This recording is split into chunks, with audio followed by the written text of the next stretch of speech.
کوشش ہماری یہ ہے کہ بات علمی ہو، ذرا کچھ لطیفوں کے ساتھ ہو. تو توہین کسی کی نہیں کرنی چاہیے، بھاگنے کی جگہ کہنا چاہیے تشریف لے گئے.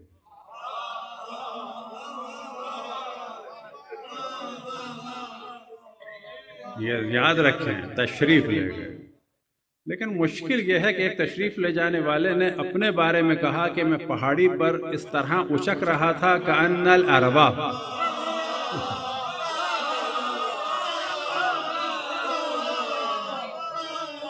کہ جیسے کہ پہاڑی بکرا اچکتا ہے. اب آپ اہل ذوق ہیں، خصوصاً ہمارے ڈاکٹر صاحب. اب بھاگنے کے لیے تو لفظ تشریف ہے، اچکنے کے لیے کیا ہوگا ذرا سوچ کے بتائیے. کوئی ہے وہ اچھا کوئی لفظ ہو تو بتائیں بھی، تاکہ ہم وہی استعمال کریں گے اگلی دفعہ. تو پدک رہے تھے اور اچک رہے تھے، کوئی سمجھ میں نہیں آتا. تو انشاءاللہ کوئی کبھی اور کوئی آن لائن پروگرام ہوگا تو بھاگنے کی جگہ تشریف ہے، پدکنے کی جگہ بھی کوئی ہوگا. خیر، پدکنے والوں کو پدکنے والوں کے ساتھ، اور کرار اور غیر فرار کو ان کے ساتھ محشور فرمائے. دو تین واقعات علماء کے کہ ان کا بھی ذکر ہو، اور ساتھ ہی ایک علمی گفتگو قصوں کی صورت میں اور تھوڑا لطیفے کی صورت میں. اور لطیفے سے مراد جوک نہیں، لطیفے سے مراد ایک لطیف طریقے سے. ایران میں شاہ کے باپ کے زمانے میں ایک عالم تھے کہ اللہ سبحانہ و تعالیٰ کا شکر ہے کہ کئی دفعہ ہمیں شرف نیاز حاصل ہوا. البتہ کبھی اگر ان کے بارے میں ڈسکشن کیا جائے، وہ عجیب و غریب شخصیت تھے. ان کے پاس صرف ایک ابا تھی اور ایک قبا تھی، اور وہ اسی میں ان کی زندگی گزرتی تھی. انہوں نے خود کہا میرے پاس صرف یہ ہے. اور بہت بڑے خطیب تھے، اور جو مشہد میں فائرنگ ہوئی تھی ایک زمانے میں شاہ کے باپ کے زمانے میں، وہ ان کی تقریر میں ہوئی تھی.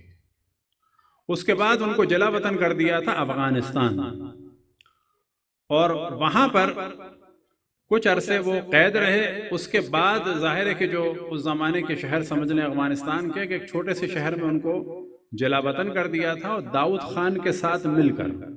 داؤد خان بھی بعد میں جلا وطن ہوا، اور خود رضا شاہ بھی جلا وطن ہوا. اور پھر ایک زمانے میں ان کو ایک شہر میں آزاد چھوڑ دیا تھا، لیکن صبح اور شام ان کو پولیس اسٹیشن جانا ہوتا تھا. افغانستان میں کافی یہ مشہور ہو گئے تھے سلمان سے، کہ ظاہر ہے پولیٹیکل پرسنالٹی بھی تھے، تو اہل سنت بھی جانتے تھے.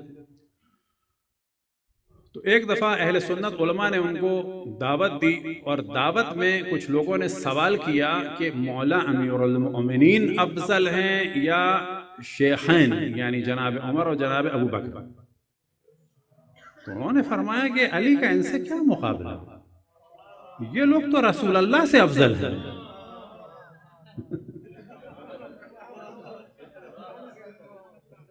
اب اس کے بعد ان سب کی جو ہے وہ سٹی اڑ گئی کہ مثلا اس سے ہمیں توقع تھی کہ یہ کوئی بات کرے تو پھر بحث نکلے.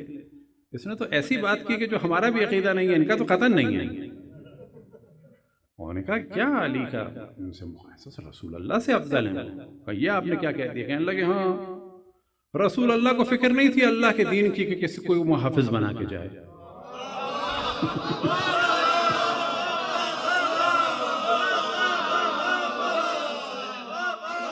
اور ان لوگوں کو اللہ کے دین کی اتنی فکر تھی کہ رسول کا جنازہ بھی چھوڑ دیا. اب بتاؤ اللہ کے دین کی حفاظت کرنے والا زیادہ مقدم ہے یا اللہ کے دین کو بے یار و مددگار چھوڑنے والا؟ تو وہ بڑے ہی لطیف اور بہت ہی قابل افراد میں سے تھے. تو یہاں سے پتا چلا کہ غدیر کے ساتھ ایک بحث یہ آتی ہے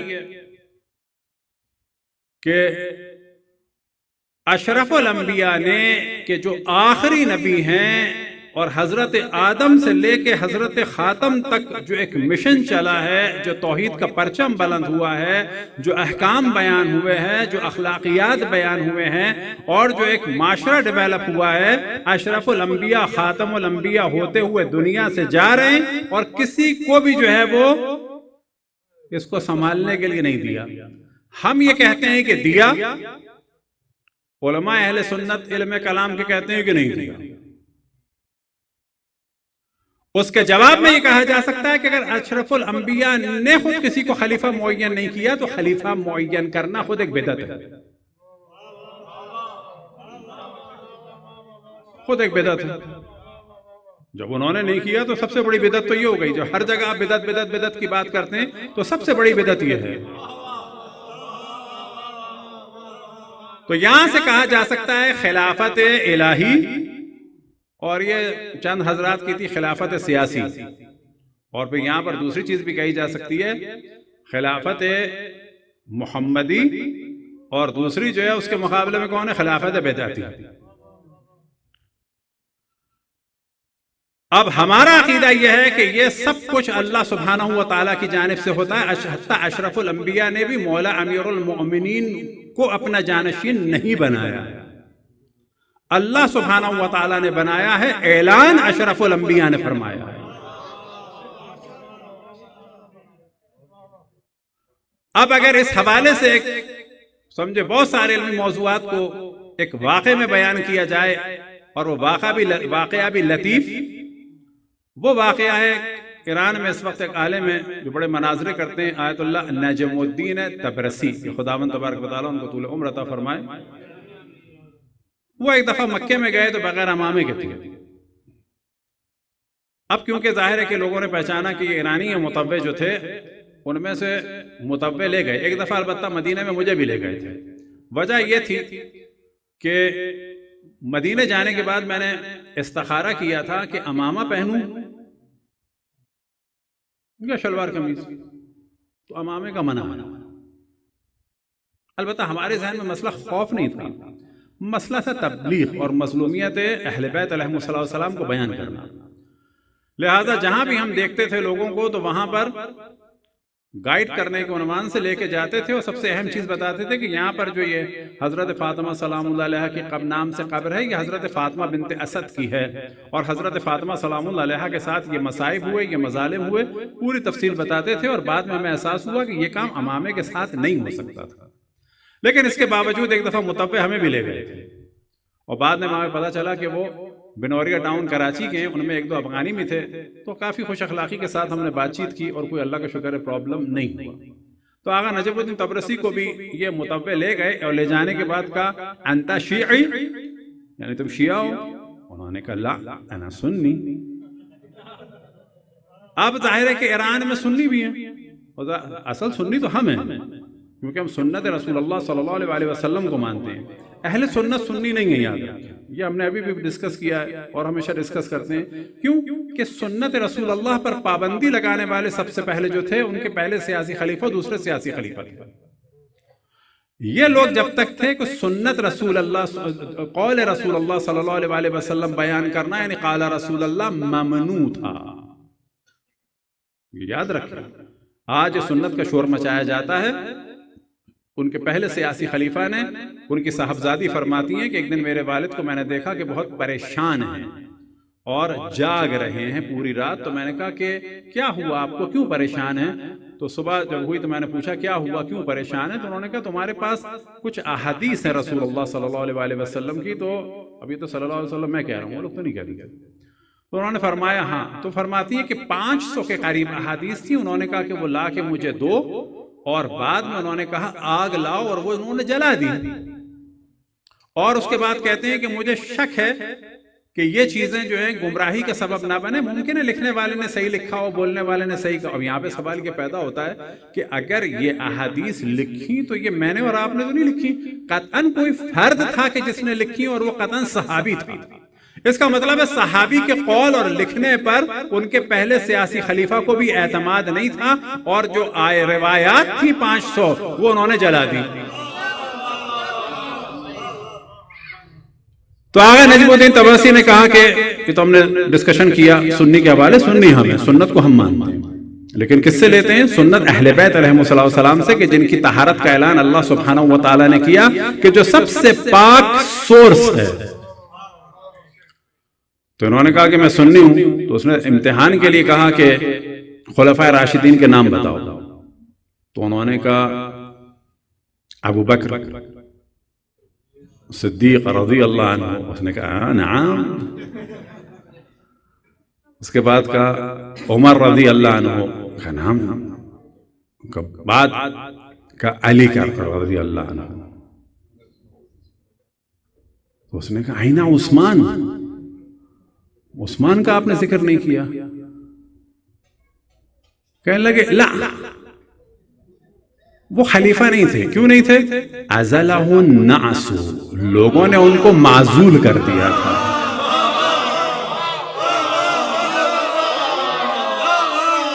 اب یہ متوفا ناراض ہوا، کہنے لگے وما للناس والعزل، لوگوں کو کیا حق ہے کہ وہ معزول کریں گے ہمارے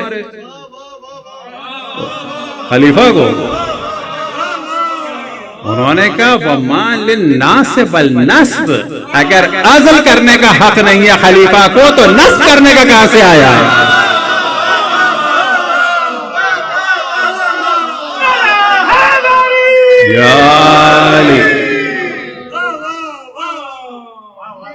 اب آج کل غدیر میں ایک موضوع چل رہا ہے کہ یہ جی ان کی شہادت کا ایام ہے. ہم نے ایک لیکچر ابھی بھی دوبارہ پچھلے سال بھی کیا تھا، ابھی بھی دوبارہ اپلوڈ کیا ہے. اس کو آپ زیادہ زیادہ شیئر کریں، کیونکہ اس وقت غدیر کے خلاف ایک سازش چل رہی ہے اور وہ ان کے موصوف کے نام سے چل رہی ہے کہ جی یہ ان کے قتل کا دن ہے. تو پہلی بات یہ کہ ان قتل کا فتویٰ ہم نے تو نہیں دیا تھا، وہ تو حضرت عائشہ نے دیا تھا، زبیر صاحب تھے. مارنے والے بھی اکثر صحابہ تھے.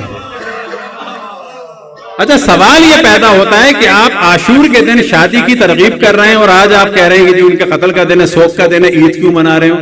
اب جب امام حسین کی بات آتی ہے تو کہتے ہیں سوگ 3 دن ہوتا ہے. تو اب ہمیں سمجھ میں نہیں آ رہا کیا آپ کے جناب عثمان 2-3 دن پہلے ہی مارے گئے؟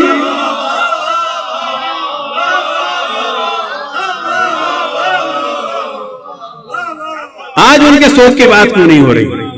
آج کیوں نہیں بات ہو رہی کہ سوگ ووگ نہیں ہونا چاہیے، شادی بھی ہونا چاہیے؟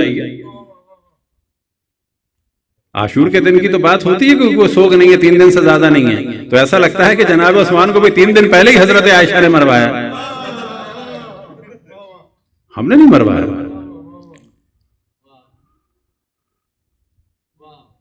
اب یہ کہنا کہ ان کو ماننا ضروری ہے اور جو نہ مانے اس کے لیے کتنا پروپیگنڈا ہوتا ہے.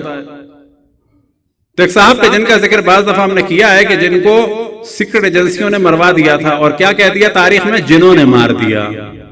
جناب حضرت سعد بن عبادہ جو انصار میں سے تھے اور وہ ثقیفہ میں تھے، ان کو پہلا خلیفہ بننا تھا. یہ لوگ پہنچے، پورا پاسا پلٹ گیا. پہلے کینڈیڈیٹ وہ تھے، ان کو کس نے مروا دیا؟ کہتے ہیں جنہوں نے مار دیا. جن کون ہوتے ہیں؟ Secret agency. FIR کٹی کس کے خلاف؟ جنوں کے خلاف. اب کٹتی ہے کس کے خلاف؟ نامعلوم افراد کے خلاف. سعد ابن ابی عبادہ نے نہ پہلے سیاسی خلیفہ جناب ابوبکر کو مانا، نہ دوسرے سیاسی خلیفہ جناب عمر کو مانا. اگر ہے کسی میں جرت تو ان پر لعنت بھیجے. ہے کسی میں جرت تو ان پہ لعنت بھیجے. کیوں؟ کیونکہ اجماع ہے تمام مسلمانوں کا، ایک قول رسول اللہ صلی اللہ علیہ وسلم پر، من مات ولم يعرف امام زمانه مات میتۃ جاہلیہ. جو مرا اس عالم میں کہ اپنے زمانے کے امام کو نہ جانتا وہ جہالت کی موت مرا. اسی طرح سے قول دوسرے الفاظ سے بھی نقل ہوا ہے، من مات وليس في عنقه بیعۃ مات میتۃ جاہلیہ. جو مرا اس عالم میں اس کی گردن میں کسی کی بیعت نہ ہو، جہالت کی موت مرا. اب یہاں پوچھا جائے جناب حضرت سعد ابن عبادہ کہ جو تمام انصار کے، انصار کون؟ کہ جنہوں نے اشرف الانبیاء کو ویلکم کیا اور مدینے میں اختیار دیا، مدینے میں پاور دی، ان کا احترام کیا، ان کا دفاع کیا، ان سب کے لیڈر تھے. کسی میں ہے جرت تو بتاؤ کہ انہوں نے کس کی بیعت کی تھی؟ 2 صورتحال ہیں، یا انہوں نے آپ کے پہلے سیاسی خلیفہ کی بیعت کی تھی، 3 احتمال ہیں، یا یہ کہ کسی کی بھی بیعت نہیں کی تھی، تو پھر تو مسئلہ خراب ہو جائے گا. اور اگر رضی اللہ کہنا ہے تو یہ تو ثابت ہے کہ پہلے دوسرے کی تو نہیں کی. اگر آپ کو معاذ اللہ لعنت بھیجنا ہے تو آپ کو ماننا پڑے گا بیعت کسی کی بھی نہیں کی. اور اگر رضی اللہ کہنا ہے تو ماننا پڑے گا کہ پھر علی ابن ابی طالب کو انہوں نے امام مان لیا تھا.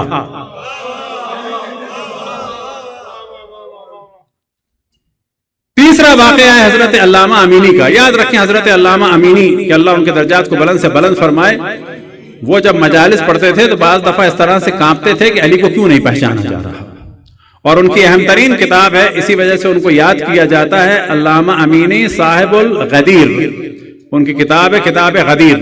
البتہ یاد رکھیں کہ امامت اور خلافت پر جو سب سے اہم اور بڑی اور سب سے بہترین اور علمی کتاب لکھی گئی ہے وہ ہے ابقات الانوار، کے جو لکھنؤ سے لکھی گئی، ابتدا فرمائی تھی حضرت آیت اللہ علامہ میر حامد حسین نے، اور اس کو مکمل کیا ان کے فرزند حضرت آیت اللہ علامہ میر ناصر حسین نے، اور وہ ہے ابقات الانوار۔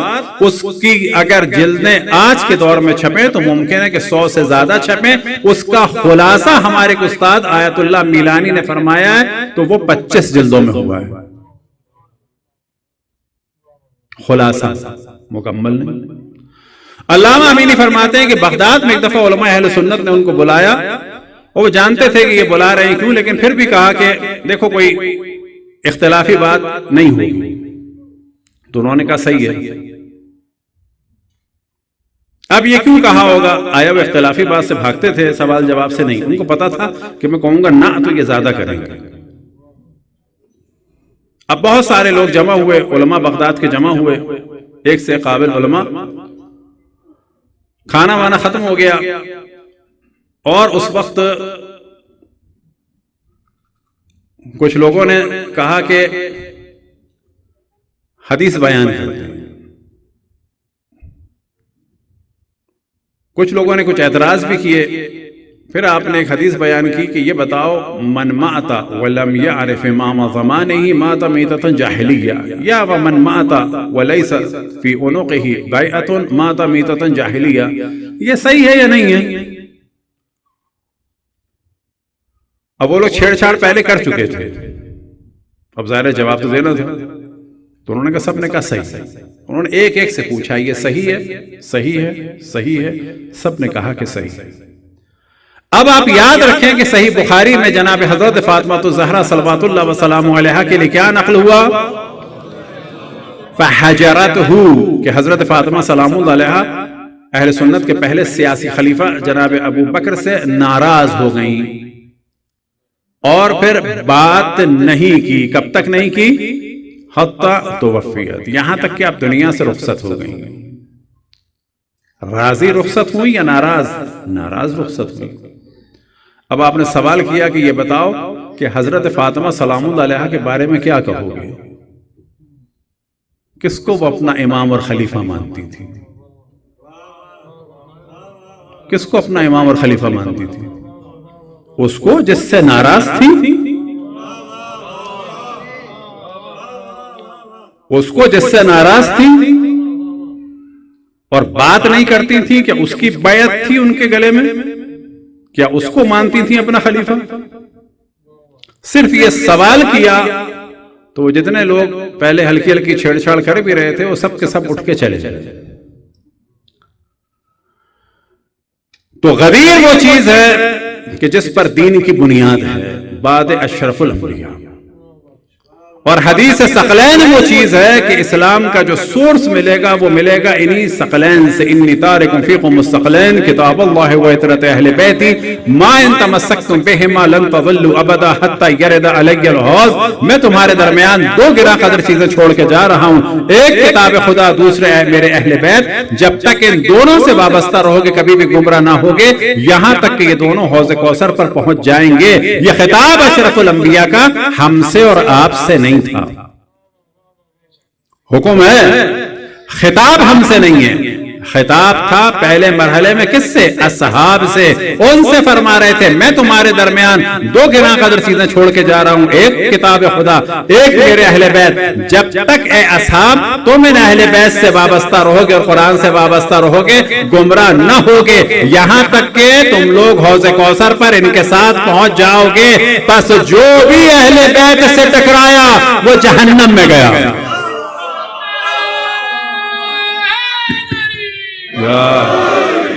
جس نے اہل بیت بے شمار، جس نے اہل بیت کی مخالفت کی، جس نے اہل بیت سے جنگ کی، جس نے اہل بیت پر لعنت بھیجی، جس نے اہل بیت کو گالیاں دی، جس نے اہل بیت سے دوری کی، جو اہل بیت کے مقابلے میں نیوٹرل بنا، وہ سب کے سب جہنم میں گئے۔ خداوند تبارک و تعالی تمام انبیاء، تمام ملائکہ، تمام انبیاء، تمام اوصیاء، تمام مومنین جن و انس کی لعنت ہو دشمنان محمد و آل محمد پر۔ اللہ سبحانہ و تعالی تمام ملائکہ، تمام انبیاء، تمام اوصیاء، تمام مومنین جن و انس کا درود و سلام ہو محمد و آل محمد پر۔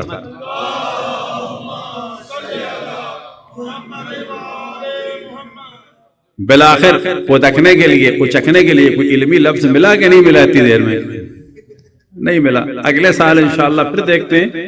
دعا ہے کہ خداوند تبارک و تعالی ہم سب کو اہل بیت علیہم السلام سے اور زیادہ وابستہ رہنے کی توفیق عطا فرمائے۔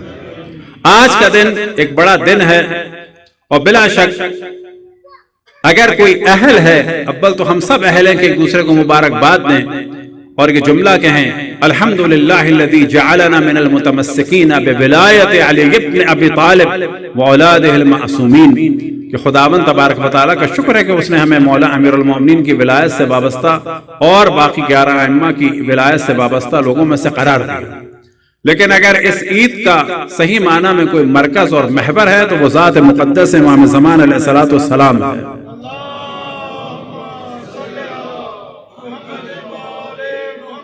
لہذا آج کے دن ان سے ہم عیدی کا تقاضا کر سکتے ہیں اور کرنا چاہیے کہ آپ ہمیں عیدی دیں، اور جس طرح سے چاہے دیں، لیکن ہم جو چاہیں گے اس صورت میں چاہیں گے کہ ہم پر ایک نظر کرم فرمائیں،